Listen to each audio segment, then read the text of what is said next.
Yani takip Müslüman aynı zamanda dininin vitrinidir. Onun için önemlidir bence.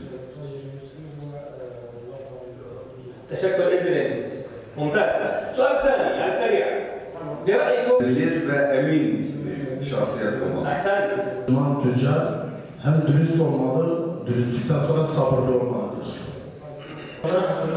Onu hatırlatma Müslümanların faydası vardır. Ayetten dolayı saklanma söyleyeceğim. Önce sizde bir istirhamımız var, bir anlaşma yapmak istiyoruz. Bu şimdi 1,5 saatlik bu dersi anlatmak için çok azdı. Ancak biz vakit konusunda işte bana yardımcı olmanızı istiyorum. Kahvaltımızı yaptık, zaten buradayız. Onun için 1,5 saat içerisinde çıkmasak, çıkmak isteyen kişi de sıkıntı yok şu an.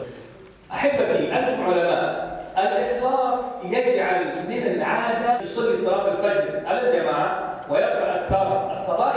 Şimdi kıymetli katılımcılar, içinde bulunduğumuz, yaşadığımız ülkemizin ne kadarı tarım alanı, ne kadarı orman alanı, ne kadarı mera, ne kadarı sanayi alanı, ne kadarında yerleşiyoruz, ne kadarında yaşıyoruz ve bununla ilgili bu bizim genel bir buradaki hazırına vermek istediğimiz bir sunum. Şimdi kıymetli dostlar, Türkiye 78,5 milyon hektar bir araziye sahip.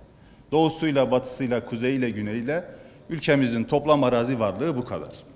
Bu arazi varlığımızın 23,18 milyon hektarı tarım arazisi, 14,6 milyon hektarı mera, yine 22,5 milyon hektara yakını orman arazisi, 1,6 milyon hektarı su yüzeyi, su alanı, geri kalanı da işte şehirler, yaşadığımız yerler, sanayi alanları, turistik alanlar, boş alanların tamamı.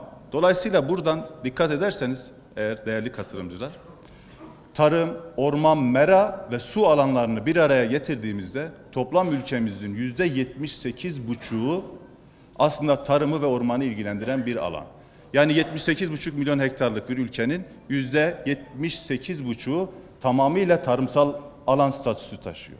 Dolayısıyla buradan baktığımızda bu ülke için tarımın ne kadar önemli ve ne kadar değerli bir alan olduğunu, bir sektör olduğunu hepimiz kolaylıkla görebiliriz. Şimdi dünyada, Türkiye'de son 100 yılda, 21. yüzyılda işte birilerinin artık pandemi asrı dediği, dijital asır dediği, akıllı dönem dediği bu dönemde, yeni çağ dedikleri bu dönemde dünyada ve Türkiye'de 3 sektör genellikle öne çıktı.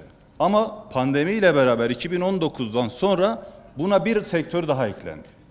Şimdi bu 3 sektör, birincisi hepimizin malumu olduğu tarım ve gıda sektörü. İkincisi enerji sektörü. Üçüncüsü su sektörü ve tabii artı bir dediğimiz dijitalleşme sektörü. Bunu niye buraya veriyorum?